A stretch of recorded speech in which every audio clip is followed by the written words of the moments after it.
Hello friends, my name is Ayushi and we are studying class 10th NCERT Economics.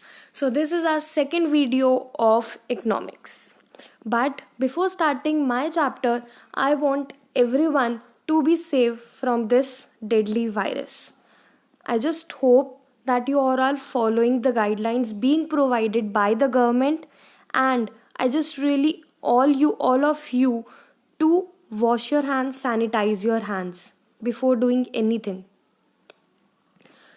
So मैंने आपको last class में पढ़ाया था कि what is an economic development, and then we studied about the various definitions provided to us about how we calculate our economic development. हमारे दिमाग में भी बेसिक दिमाग से जब भी हम इकोनॉमिक्स की बात करते हैं तो यही आता है पैसा, मतलब जो भी चीज़ है पैसे से रिलेट कर दो. पर economics is not only about income, is not only about money. Economics सिर्फ वही नहीं है, इकोनॉमिक्स और चीज़ों से भी कैलकुलेट होता है. लास्ट क्लास में हमने डिस्कस किया था अबाउट एवरेज इनकम. फिर मैंने आपको बताया था कि लिमिटेशंस क्या हैं एवरेज इनकम की. And then I raised one question that what are the limitations of world bank principles. Hint भी दे दिया था एंड आई एम ग्लैड कि कुछ बच्चों ने उसको डेफिनेटली आंसर भी किया है. कई बच्चे सिर्फ वीडियो देखते ही छोड़ दे रहे हैं, बट आप आंसर दो. जब आप लिखोगे ना तो आपको लिखने से ही याद भी होगा.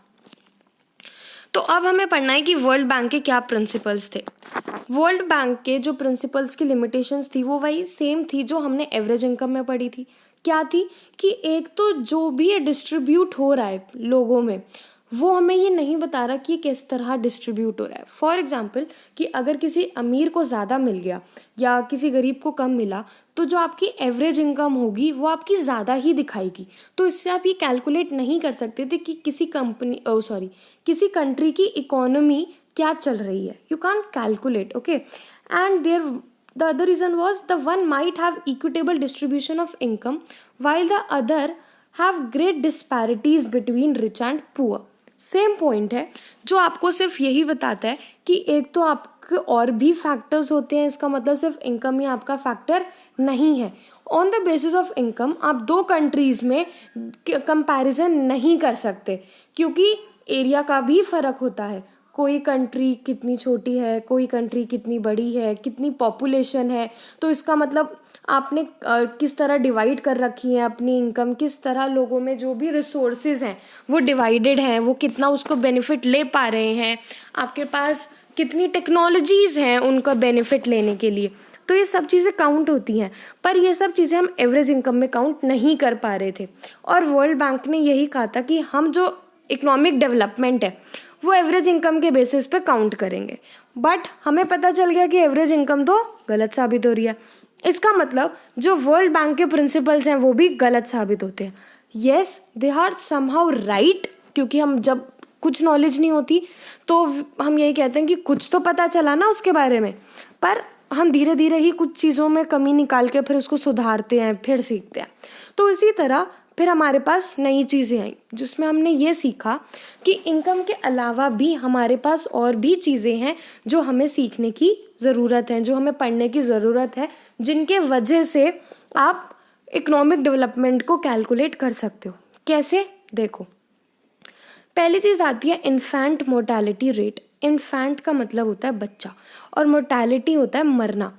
तो वो कहता है, इसकी डेफिनेशन है, it indicates the number of children that die before the age of 1 year as a proportion of 1000 live children born in that year.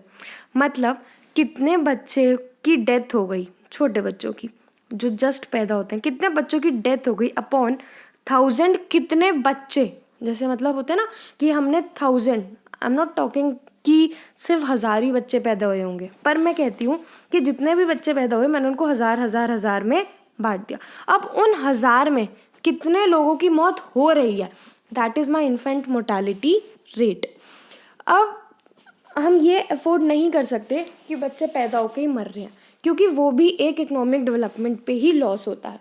ये क्यों लॉस होता है मैं आगे बताऊंगी, पर थोड़ा सा आप खुद भी सोचो, मैं बताऊंगी, क्योंकि मैं चाहती हूँ कि जैसे जैसे मैं समझा रही हूँ ना, आप समझो उस पॉइंट पर, मतलब जब तक मैं उस पॉइंट पर आऊँ आपको ये लगे कि हाँ ये मैं समझ गया था, ये मैं समझ गई थी। ठीक है। सेकेंड चीज़ आती है लिटरेसी रेट। लिटरेसी रेट मतलब आप कितना पढ़े हुए हैं, आप कितना लिटरेट है, मतलब हु कैन रीड और राइट। तो वो कितना है in the 7 and above age group. जब आप 7 या 7 साल से बड़े हो गए तो आप ऐसे अनपढ़ तो नहीं है, आप पढ़ सकते हो और लिख सकते हो, कि आपको बेसिक भाषा समझ आए कि लोग क्या कह रहे हैं। आप कहीं पे भी यूं ही अपने गलत साइन ना कर दो, या जो पहले ऐसे यूं थंब इम्प्रेशन ले लेते थे और उनका पूरा का पूरा लैंड छिन जाता था, ऐसा बिल्कुल भी ना हो।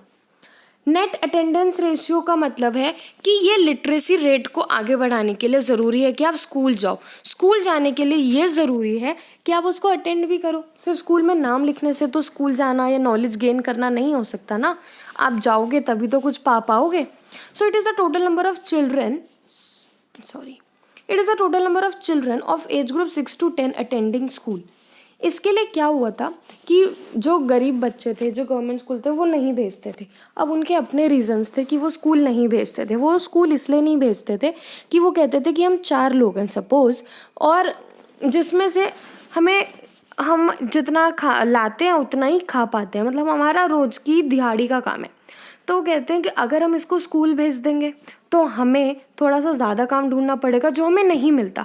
तो वो कहते हैं कि ठीक है स्कूल में नाम तो है, जिस दिन छुट्टी मिल रही है ओके तुम चले जाओ स्कूल, बट अगर नहीं मिल रहा तो हम कैसे तुझे खाना खिलाएंगे, हम खाना नहीं खिला सकते, इसलिए तू काम कर।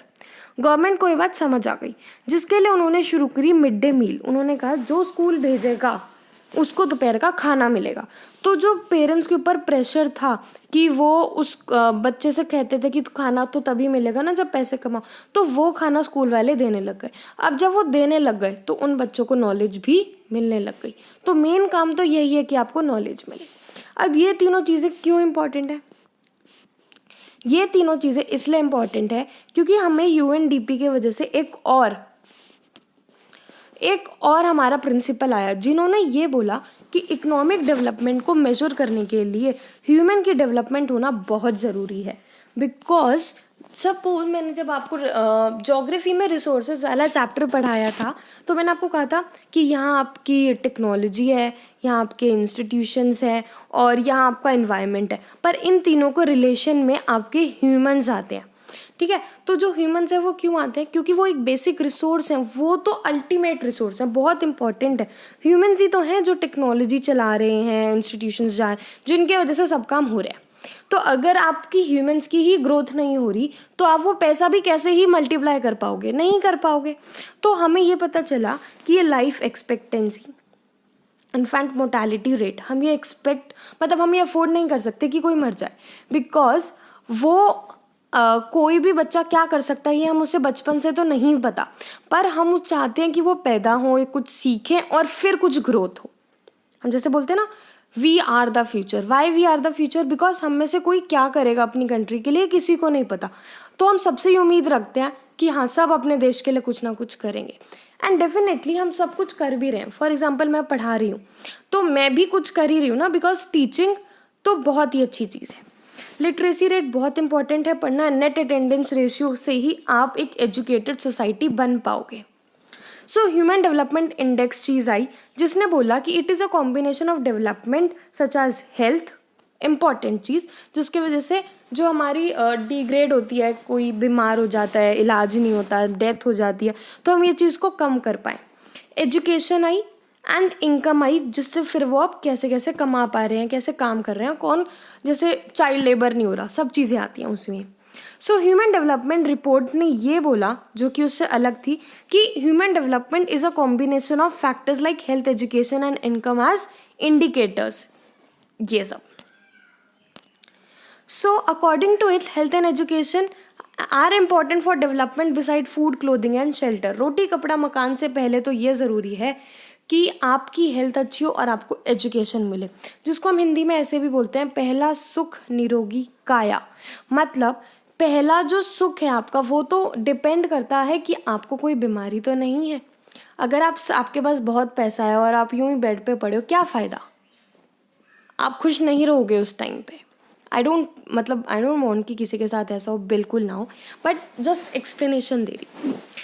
So Human Development Index, it compares the countries on the basis of these three parameters besides of the other three that was given by the World Bank.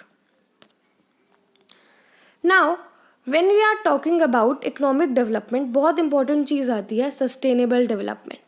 Sustainable development पहले भी बता चुकी हूँ मैं ज्योग्राफी में, आप मेरी ज्योग्राफी वाली वीडियोस में देख सकते हैं, तो मैं ऑलरेडी एक्सप्लेन कर चुकी हूँ. फिर भी एक बेसिक अंडरस्टैंडिंग मैं दोबारा दे देती हूँ कि सस्टेनेबल डेवलपमेंट होता है कि हमारे पास जो भी रिसोर्सेज हैं वो लिमिटेड है, बट अगर वो रिसोर्सेज ख़त्म हो गए एक शॉर्ट टाइम में तो जो फ्यूचर जनरेशन्स हैं वो इसको यूज़ नहीं कर पाएंगी. इसलिए अगर हम ऐसे जुडिशियसली यूज़ करें ताकि जो हमारा इकोलॉजिकल बैलेंस बना रहे, आज के लिए भी बना रहे और फ्यूचर जनरेशन्स के लिए भी बना रहे, उसको हम बोलते हैं sustainable development. So it is important because development goes in relation with future. अगर आपके पास चीज़ें ही ख़त्म हो जाएगी तो डेवलपमेंट भी रुक जाएगा. तो वो जो आप सोच रहे हो ना कि हम ग्रोथ करेंगे, वो ग्रोथ हो भी नहीं पाएगी. दूसरी चीज़, चीज़ों को ऐसी अनएथिकली यूज़ करना कोई समझदारी का काम नहीं है. एक तरफ हम बात कर रहे हैं एजुकेशन की और दूसरी तरफ हम चीज़ें यूँ ही ख़राब कर रहे हैं. It's not a good thing. So sustainable development is very important, and sustainability can be achieved only the judicious use of both renewable and non-renewable resources and without harming the balance of environment. ये क्या हो रहा है? So means आपको जो भी आपके पास resources हैं, रिसोर्सेज वाला चैप्टर हम ज्योग्राफी में पढ़ चुके हैं, कौन कौन से होते हैं, कैसे जुडिशियसली यूज़ कर सकते हो, सब कुछ. तो उन चीज़ों को ढंग से यूज़ करना आपकी रिस्पॉन्सिबिलिटी है. आप मुझे एक क्वेश्चन का आंसर दोगे, मैं बता चुकी हूँ फिर भी, मतलब अपनी पूरा अलग वीडियोस में, कि आज के डेट में कितने सस्टेनेबल डेवलपमेंट गोल्स हैं. ठीक है, मुझे सबका आंसर चाहिए अपने कमेंट बॉक्स में. फीचर्स आपके सस्टेनेबल डेवलपमेंट के लिए कहते हैं कि आप नेचुरल रिसोर्सेज को प्रॉपरली यूज़ करो, पहली बात. दूसरी बात, ये किसी एक की नहीं है तो सबका ज़रूरी है कि सबको बराबर बराबर बढ़ जाए. पॉल्यूशन इंक्रीज नहीं होना चाहिए, आपके पेड़ पौधे ह्यूमन एक्सप्लॉयटेशन नहीं होना चाहिए, and resources should not be put to wrong use. सिर्फ अपने फ़ायदे के लिए दूसरों के साथ बुरा मत करो. So this completes our economic development. Basically this completes our first chapter of economy. So I take a goodbye, and if you have any doubts you can ask me via comment box or you can either mail me also. So thank you guys. Thank you for being such a discipline. Thank you.